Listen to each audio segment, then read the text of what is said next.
Coba ketika Rasulullah mendapatkan kabar dari malaikat bahwa keturunan Rasulullah nanti akan dibantai habis di Karbala. Al-Husain akan dibantai di Karbala, itu dikabarkan oleh Rasulullah. Menangis Rasulullah sejadi-jadinya, dicium cucunya ini, tapi nggak bisa mengabarkan kenapa, bagaimana, nggak boleh melawan takdir.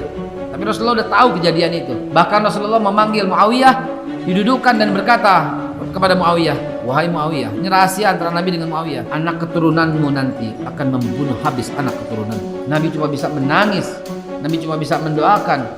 Maka Nabi mengatakan Al-Husain adalah penghulu pemuda surga nanti. Apa yang terjadi? Tercabik-cabik. Apa? Ya Allah, doa Rasulullah, kutukan Rasulullah kepada mereka pencabik-cabik itu. Na'udzubillah tsumma na'udzubillah. Dan itu berlaku terus. Bahwa Fatimah mempunyai anak namanya Al-Hasan dan Al-Husain. Tidak ada syahid yang lebih besar daripada Al-Husain di zamannya. Nggak ada. Dan antum kalau umpamanya tidak bisa membela perjuangan habaib, cukup diam. Jangan ikut-ikutan untuk mencelaknya. Jangan ikut-ikutan untuk menyakitinya. Menyakiti hatinya sama dengan menyakiti hati Rasulullah sallallahu alaihi wasallam.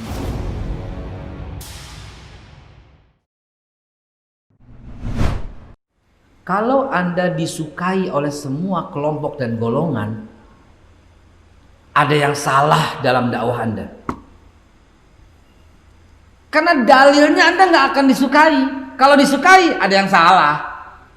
Ada yang salah. Dan nggak mungkin Al-Quran yang salah. Apa dalilnya? Huwaladzi arsala rasulahu bil huda wa dinil haq. Ketika ada petunjuk dan menegakkan agama yang hak, liyuzhirahu 'ala dini kulli, untuk dimenangkannya atas semua agama. Ujungnya apa?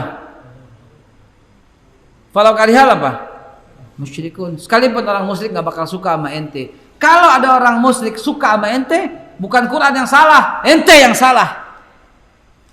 Sebelumnya, yuriduna liyutfi'u nurallahi biafwahihim wallahu mutimmu nurihi walau karihal kafirun. Sekalipun orang kafir nggak suka. Kalau orang kafir suka banget sama ente, ada yang salah dakwahnya. Nggak peduli siapa kayak yang dakwah. Kalau disukai oleh semua orang, ada yang salah. Ada yang salah. Karena Rasulullah nggak disukai dakwahnya oleh siapa? Oleh Abu Jahal, Abu Lahab. Ada nggak yang disukai sama Abu Lahab, Abu Jahal, disukai sama Heraklius, dapat hadiah? Ada nggak? Ada. Namanya siapa? Abu Rabi. Siapa dia? Ketua Masjid Dirar. Ada, Pak. Udah ketua masjid, membangun masjid yang megah, sholatnya di belakang Nabi, disukai sama Abu Jahal, disukai sama Abu Sufyan, diundang ke kerajaan tetangga, ada Abu Rabi. Jadi kalau buka sejarah yang lengkap, kita akan ketemu yang lucu-lucu. Lucunya gimana? Lah, sama. Sampai garuk-garuk kepala gitu lah. Lah ini disukai sama semua. Emang dikira Nabi nggak marah?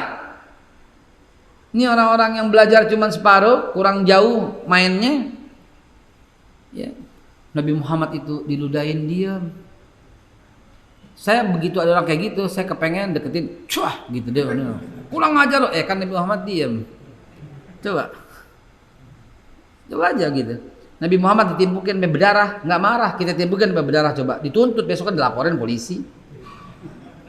Jadi ini orang ngapa maksudnya? Memang itu kan sejarah. Ya itu Rasulullah Sallallahu Alaihi Wasallam memberlakukan itu kepada dirinya. Didoain lagi. Tapi begitu keturunannya diganggu, apa yang terjadi? Begitu agama diganggu, apa yang terjadi? Itu Masjid Dirar dirubuhin oleh Rasulullah dengan tangannya sendiri. Ayo, main keras-kerasan kalau agama diganggu. Sampai kata sahabat, kata Ibn Malik, saya nggak hafal tuh, tidak ada yang sanggup menahan amarahnya Nabi kalau udah agama diganggu.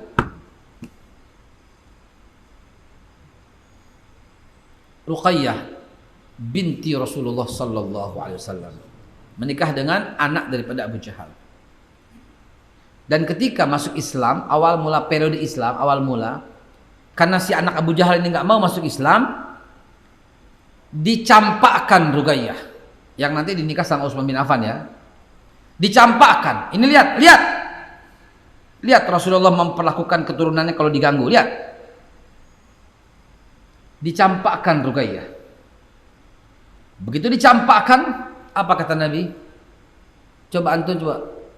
Anakmu yang kau orang terhormat, kau orang terpandang, anakmu dicampakkan, dilemparkannya di depan orang banyak, di pasar. Malu gak? Hina gak? Nangis Rasulullah lihat anaknya dicampakkan seperti itu. Nangis Rasulullah. Dikata-katain lagi, dihinakan lagi, diceraikan lagi, menjadi janda anakmu. Coba apa kata Nabi? Nabi tunjuk Ibn Abu Jahal itu, kau akan mati dicabik-cabik binatang. Abu Jahal gemeter, ini orang kafir, gemeter sampai memukul-mukul kepalanya. Nggak bakal selamat kamu, nggak bakal selamat kamu. Tidak ada kata-kata Muhammad yang ditolak oleh langit. Ini orang begitu, coba. Tapi dia kafir, tapi dia bilang begitu. Dia nggak bakal selamat kamu, nggak bakal selamat kamu. Coba, apa yang terjadi? Tidak lama kemudian, ya, namanya siapa itu? Qatadah ya, bin Abu Jahal ya.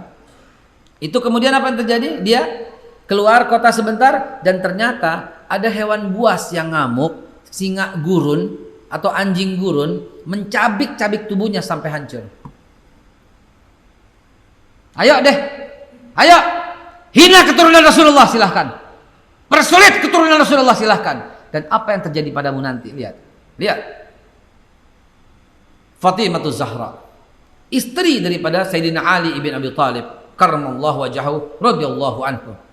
Sayyidina Ali ingin menikah lagi dan beliau menghadap sang mertua baginda Rasulullah sallallahu alaihi wasallam dan minta izin untuk menikah lagi dan memadu Fatimah Zahra. Apa kata Nabi? Dengan gemeter beliau berkata, wahai Ali, Fatimah itu darah dagingku. Siapa yang menyakitinya menyakiti hatiku. Gemeter Sayyidina Ali, nggak berani. Coba sakitin hati. Coba. Ini keturunan Rasulullah. Darah Rasulullah mengalir di tubuhnya. Coba ketika Rasulullah mendapatkan kabar dari malaikat bahwa keturunan Rasulullah nanti akan dibantai habis di Karbala. Al-Husain akan dibantai di Karbala, itu dikabarkan oleh Rasulullah. Menangis Rasulullah sejadi-jadinya. Dicium cucunya ini, tapi nggak bisa mengabarkan. Kenapa, bagaimana, nggak boleh melawan takdir. Tapi Rasulullah udah tahu kejadian itu. Bahkan Rasulullah memanggil Muawiyah, didudukkan dan berkata kepada Muawiyah, wahai Muawiyah, ini rahasia antara Nabi dengan Muawiyah. Anak keturunanmu nanti akan membunuh habis anak keturunanku. Nabi cuma bisa menangis, Nabi cuma bisa mendoakan. Maka Nabi mengatakan Al-Husain adalah penghulu pemuda surga nanti. Dia menjadi syahid nanti. Apa yang terjadi? Tercabik-cabik. Apa, ya Allah, doa Rasulullah, kutukan Rasulullah kepada mereka pencabik-cabik itu. Na'udzubillah tsumma na'udzubillah. Dan itu berlaku terus. Bahwa Fatimah mempunyai anak namanya Al-Hasan dan Al-Husain. Tidak ada syahid yang lebih besar daripada Al-Husain di zamannya. Enggak ada. Karbala, tempat pembantaian cucu Rasulullah sallallahu alaihi wasallam. Apa yang kejadiannya? Saudara, Al-Husain punya anak, punya Ali Zainal Abidin, punya anak terus sampai kepada habaib. Dan antum kalau umpamanya tidak bisa membela perjuangan habaib, cukup diam. Jangan ikut-ikutan untuk mencelaknya. Jangan ikut-ikutan untuk menyakitinya. Menyakiti hatinya sama dengan menyakiti hati Rasulullah sallallahu alaihi wasallam. Hati-hati saudara, kita akan berjumpa dengan Rasulullah sallallahu alaihi wasallam. Apa pembelaanmu kepada keturunan-keturunan Rasulullah? Apa pembelaanmu kepada darah-darah Rasulullah yang mengalir di setiap tubuh habaib? Kita akan berjumpa dengan Rasulullah. Apa yang beliau tanya? Wahai Haikal, terjadi fitnah kepada keturunanku. Apa yang kau lakukan? Apa yang kau bela keturunanku di hari kiamat? Coba. Ya Rasulullah, saya takut diberhentiin gitu. Ngomong deh. Ya Rasulullah, saya takut dipecat. Ngomong deh. Di dunia ini kita nggak bisa jumpa Rasul, kita nggak bisa cium tangannya, kita nggak bisa memeluknya. Minimal kita hormati para habaib keturunan Rasulullah sallallahu alaihi wasallam. Tapi habaib yang itu, yang di Papua, yang di mana, antum bisa berkata habaib itu salah. Justru salah, tutup kesalahannya saudara apabila dia salah. Tapi ada habaib Ustaz jauh di mana, di Aceh sana, dia pernah mencuri. Justru dia habaib, tutup. Jangankan habaib, teman antum sendiri antum haram buka aibnya saudara. Bagaimana ceritanya sih? Belajar ngaji di mana antum cari-cari kesalahan dan antum sebar ke sosial media? Belajar ngaji di mana? Akhlak di mana yang begitu saudara? Jangankan para keturunan Rasulullah, jangankan para alim ulama, para kiai, jangankan itu. Teman antum sendiri tutup keburukannya. Shallu ala Nabi Muhammad. Hentikan itu kalau bangsa kita mau selamat. Stop kalau bangsa kita mau menjadi bangsa yang besar. Karena apa? Karena bencana seiring dengan penghinaan kepada alim ulama.